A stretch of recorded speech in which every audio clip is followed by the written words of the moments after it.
दोस्तों सभी का स्वागत है आपके अपने चैनल स्वरान एकेडमी क्लासेस पर। यहाँ हम बात करेंगे नीट परीक्षा के बारे में। बीएससी नर्सिंग आप कैसे कर सकते हैं नीट के थ्रू, इन सभी चीज़ों के बारे में देखेंगे और पिछले सालों के कुछ आंकड़ों के बारे में देखेंगे। उसकी कुल सीटें कितनी हैं, नीट परीक्षा कितनी बार दे सकते हैं, क्वालिफाइंग मार्क्स कितने होते हैं, ये बहुत सारे सवाल जो आपके जहन में होते हैं उन सभी सवालों के बारे में और बाकी डिटेल के बारे में समझेंगे। देखिए कुछ सवाल हैं। सवाल एक पहला कि नीट 2024 के लिए पात्रता मानदंड क्या है। तो यहाँ पर पहली चीज़ हम समझेंगे कि नीट 2024 में जो पात्रता मानदंड हैं, जो योग्यता परीक्षा नीट परीक्षा के लिए आवश्यक उत्तीर्ण प्रतिशत क्या है, राष्ट्रीयता, आयु सीमा, प्रयासों की संख्या आदि के संबंध शर्तें दिशा निर्देश शामिल होती हैं, जिन्हें एक उम्मीदवार यदि पूरा ना कर पाए तो उसे नीट के माध्यम से एडमिशन नहीं मिलता। अब आइए इन सभी चीज़ों के बारे में समझते हैं एक एक करके। क्या नीट 2024 के लिए कक्षा 12 के अंक मायने रखते हैं? तो यहाँ पर आप समझ लीजिए, कक्षा 12 के अंक केवल नीट 2024 की पात्रता निर्धारण के उद्देश्य से मायने रखे गए हैं। अब ये कितने होते हैं इस पर भी बात करेंगे। अभी हम कितनी बार नीट दे सकते हैं, अगला सवाल आता है। तो नीट हम अगली बार कितनी बार दे सकते हैं? तो यहाँ पर नीट 2024 के मापदंडों के अनुसार जो 2018 में संशोधन किया गया उसमें अब प्रतिबंध जो है हटा दिया गया है, यानी आप कितनी बार भी जो है परीक्षा दे सकते हैं। यानी नीट 2024 के लिए प्रयासों की संख्या पर किसी भी प्रकार का प्रतिबंध नहीं है। फिर यहाँ पर आइए, नीट पात्रता मानदंड 2024 कौन निर्दिष्ट करता है? तो ये एनटीए करता है। एनटीए यानी राष्ट्रीय परीक्षा एजेंसी सभी मेडिकल इच्छुक उम्मीदवारों के लिए नीट 2024 की पात्रता मानदंड निर्धारित करता है, सक्षम अधिकारी करते हैं। भारत में एमबीबीएस के लिए कितना प्रतिशत आवश्यक है? तो यहाँ पर आप देख सकते हैं कि इसके लिए जो कहा गया है कि नीट कक्षा 12 में नीट के लिए आवश्यक प्रतिशत प्रत्येक श्रेणी के लिए अलग अलग दिया गया है। यही आपके कक्षा 12 के लिए अंक होने चाहिए। तो पीसीबी में विषयों के लिए कुल अंकों को देखा जाता है जो 12 में आप लाते हैं। अनारक्षित यानी आपका इंटर में 50% से कम ना हो अगर आप अनारक्षित में आते हैं। ओबीसी में आते हैं तो 40 और हैंडीकैप्ड्स में आते हैं तो 45, यानी इतने आपके मार्क्स कक्षा 12 में होने ही चाहिए, तभी आप इस नीट की परीक्षा दे सकते हैं। उसके बाद नीट परीक्षा कौन दे सकता है? अब कौन दे सकता है इसकी योग्यता के बारे में हम आगे बात करेंगे। फिर नीट परीक्षा के नियम क्या हैं, तो इसके बारे में देखिए, प्राधिकरण के स्पष्ट नियम और विनिमय निर्दिष्ट किए हैं, जिनका प्रवेश प्रक्रिया के लिए पात्र माने जाने के एक उम्मीदवार को पालन करना होगा। उम्मीदवार सूचना विवरण और लिखित नियमों को पढ़ सकते हैं जो उन्हें इसका पालन करने में मदद करेंगे। अब आइए, यहाँ पर कक्षा 11 और 12 के बीच अगर 1 वर्ष का अंतर है तो क्या नीट के लिए हम पात्र हो जाएंगे? तो ये काफ़ी बच्चों के बीच में रहता है कि उनका गैप हो गया कक्षा और 12 के बीच में, अब वो परीक्षा नीट के दे सकते हैं। हाँ, तो वो दे सकते हैं, बस गैप ईयर वाले उम्मीदवार नीट 2024 के लिए पात्र होंगे।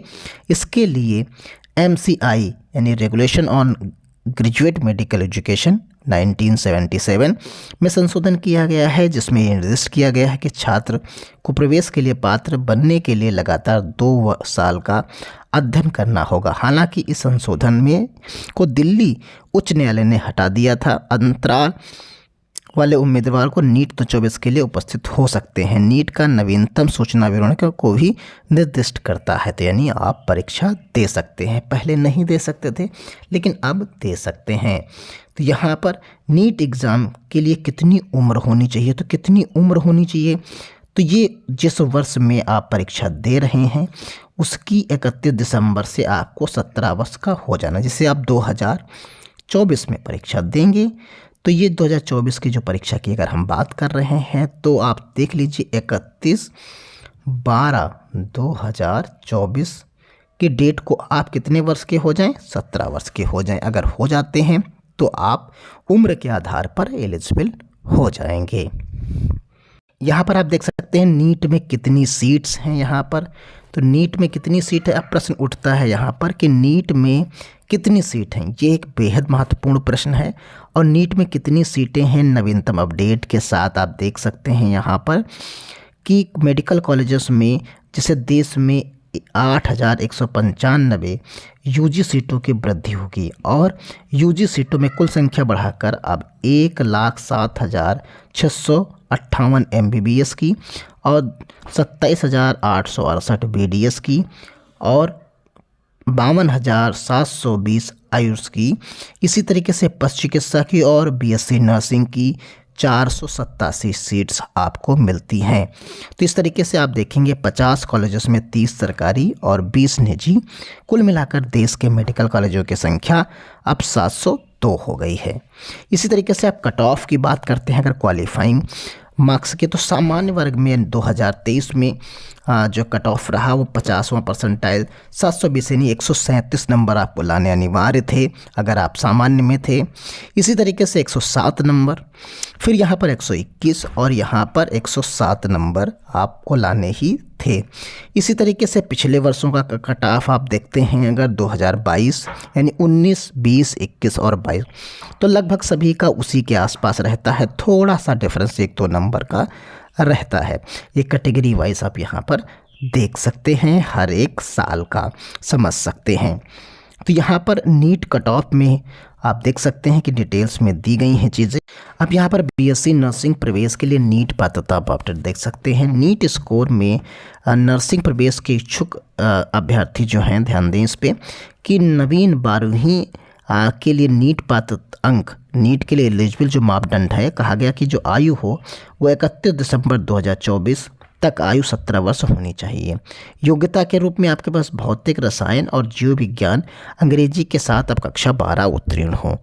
और यहाँ पर सामान्य अगर आपके इंटरमीडिएट में उम्मीदवारों के 50-45% जो सामान्य श्रेणी में है और उसके बाद SC ST OBC के लिए 40% होना अनिवार्य है। अगर आप दिव्यांग हैं तो 3% का आरक्षण आपको यहाँ पर दिया जाता है।